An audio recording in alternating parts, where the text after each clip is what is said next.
Honorable Ministers, Your Excellencies, the Ambassadors and members of the Diplomatic Corps, distinguished guests,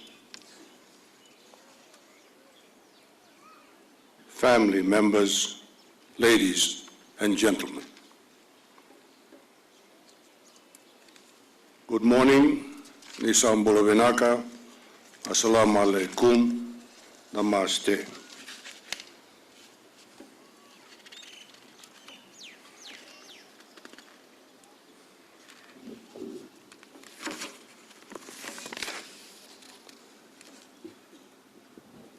It is indeed a great honor for me to stand here before you as your Commander-in-Chief, to address you on this historic occasion on the eve of your departure once again for the Middle East in the course of world peace.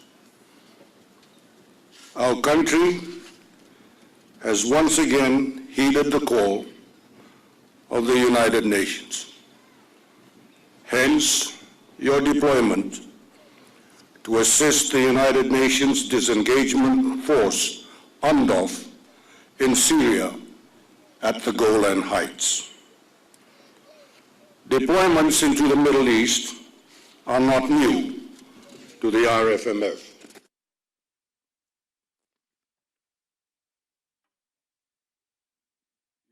Predecessors have served with UNIFIL in Lebanon. The 2nd Battalion is today still serving with the multinational force and observers in Sinai. And a detachment of your brothers and sisters at arms are currently serving with the United Nations Assistance Mission in Iraq, UNAMI, in its efforts to ensure the safety of UN staff and facilities in Iraq. Over the years, we have been consistent in our dedication to the cause of world peace. Our efforts in this regard have earned the respect of the United Nations and the world at large. Farewell parades such as these have in the past been held for deployments that have taken you to every corner of the globe. From as close as home as Bougainville and East Timor, to further afield to countries like Rhodesia and Lebanon. On each deployment, you have flown the Fiji flag high and with pride, and made all Fijians extremely proud. I have no doubt that you will carry out the UNDOF mandate with distinction and, like your predecessors, again make the country proud. Having said that, I must remind you all that you will be working in an area that is at the most volatile. However, it is a situation with which you are not unfamiliar.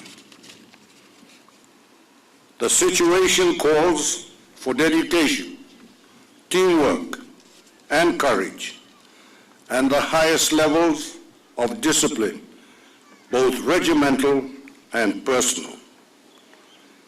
You will be working with colleagues from around the world and interacting with the local population within a highly demanding security situation where daily your professionalism will be put to the test.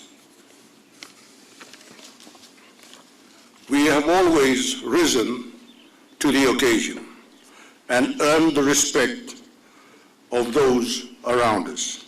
I am confident that on this occasion you will do the same.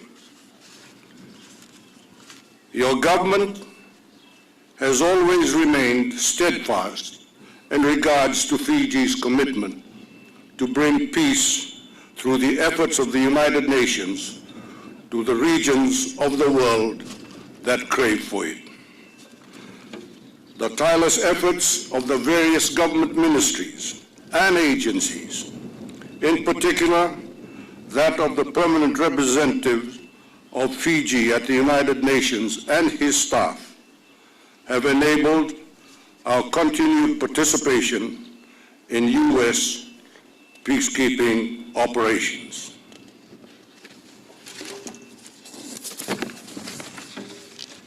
This occasion to farewell you as you depart to participate in UNDOF is tangible evidence of that steadfastness and those tireless efforts the government has done and will continue to do its part during the course of your deployment.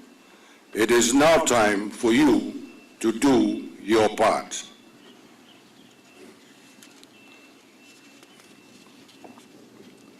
To the families,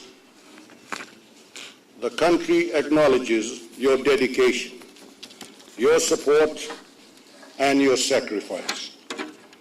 No soldier or sailor can fully reach the top of his or her potential without the blessing and the support of the family.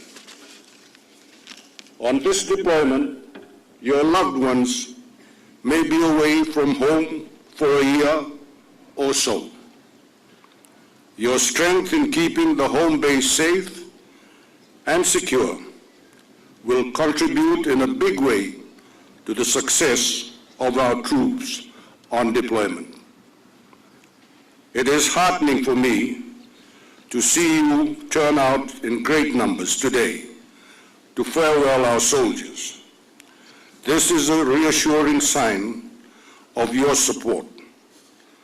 The nation thanks you, and I salute you. Together, we shall move our nation forward, despite the many challenges that we have faced internationally. The last few years have not been easy, nor do we expect the future to be a walk in the park. However, this deployment marks a defining moment in our progress as it indicates the confidence that the international community has in our ability to contribute to the greater effort for a more peaceful and stable world. Together, we shall move our nation forward, despite the many challenges that we have faced internationally. The last few years, however, the defining moment in our progress as it indicates the confidence of the international community. I leave you with the words of John F. Kennedy, and I quote, "Let every nation know, whether it wishes us well or ill, that we shall pay any price, bear any burden, meet any hardship, support any friend, oppose any foe, to assure the survival and the success of liberty." Unquote. Therefore, with a great sense of pride, I wish you all a successful mission. May you go with the blessings of a proud nation, and may the Lord be with you. Good luck and Godspeed. Thank you. Vinakabagalegu, Shukriya, Bahut, Dhanawad.